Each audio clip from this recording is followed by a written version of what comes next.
पुढची बातमी बघूया। छत्रपती संभाजीनगर महापालिकेच्या रमाई योजनेमध्ये घोटाळा झालाय। ठाकरेंच्या शिवसेनेचे आमदार अंबादास दानवे यांनी हा आरोप केलाय। मुख्यमंत्री फडणवीस आणि शिंदेंच्या नावानं बनावट पावत्या असल्याचा दावा अंबादास दानवे यांनी केला असून या बनावट कागदपत्रांमध्ये शिंदेंचं आंबेडकर नगरमध्ये वास्तव्य दाखवण्यात आलंय। तर चौकशी करून यावरती कारवाई करा अशी मागणी अंबादास दानवेंनी विधान परिषदेत केली। विभागीय आयुक्तांच्या अध्यक्षतेखाली चौकशी करून यावरती कारवाई करू असं संजय शिरसाट यांनी म्हटलंय। छत्रपती संभाजीनगरमध्ये महापालिकेच्या रमाई योजनेमध्ये घोटाळा झाल्याचा दावा अंबादास दानवेंनी केला, त्यामुळे यावरती कारवाई करावी अशी मागणी त्यांनी विधान परिषदेत केली। तर विभागीय आयुक्तांच्या अध्यक्षतेखाली चौकशी करून कारवाई करू असं आश्वासन संजय शिरसाट यांनी दिलंय।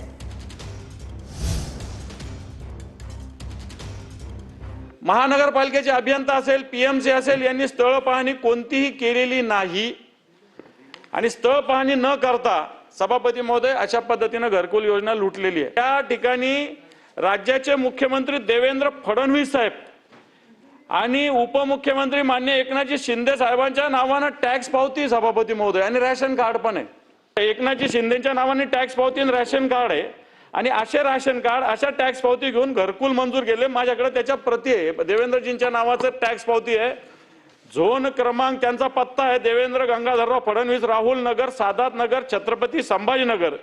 संजय शिरसाट साहेबांचा मतदारसंघ आहे, देवेंद्रजी तिकडे राहायला आलेले अशा पावतीतून दिसतंय। त्यांना त्यांच्या घराला 1985 रुपये टॅक्स आहे आणि ते थकबाकी आहे ती 1985 रुपये देवेंद्रजीच्या नावाची। त्याच्यानंतर एकनाथ शिंदे साहेबांच्या नावाचं एक रेशन कार्ड आहे सभापती महोदय माझ्याकडं, ज्याच्यात स्वतः एकनाथ संभाजी शिंदे, पत्ता आंबेडकर नगर लिहिलेला आहे सभापती महोदय, संभाजीनगर।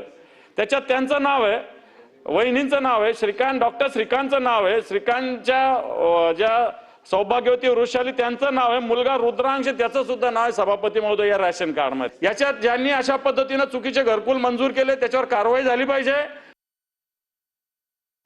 सभापती महोदय, सन्माननीय सदस्य अंबादास दानवेने या रमाई आवास योजनेसंदर्भात जो काही प्रश्न उपस्थित केला तो खऱ्या अर्थानं गंभीर स्वरूपाचा आहे।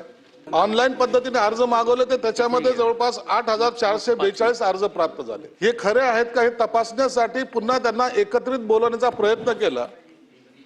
सगळ्यांना एका ठिकाणी यावं आणि यांच्या कागदाची आपण तपासणी वगैरे करावी, तर त्यापैकी 8,442 पैकी 2,913 जणच उपस्थित राहिले, म्हणजे जवळपास 5,500 लोक अनुपस्थित होते। सरकारचे तर्फे जी काही योजना राबवण्यात येते याचा असा जर कोणी गैरफायदा घेत असेल तर त्यांच्यावर फौजदारी स्वरूपाचे गुन्हे सुद्धा दाखल करण्यात येतील।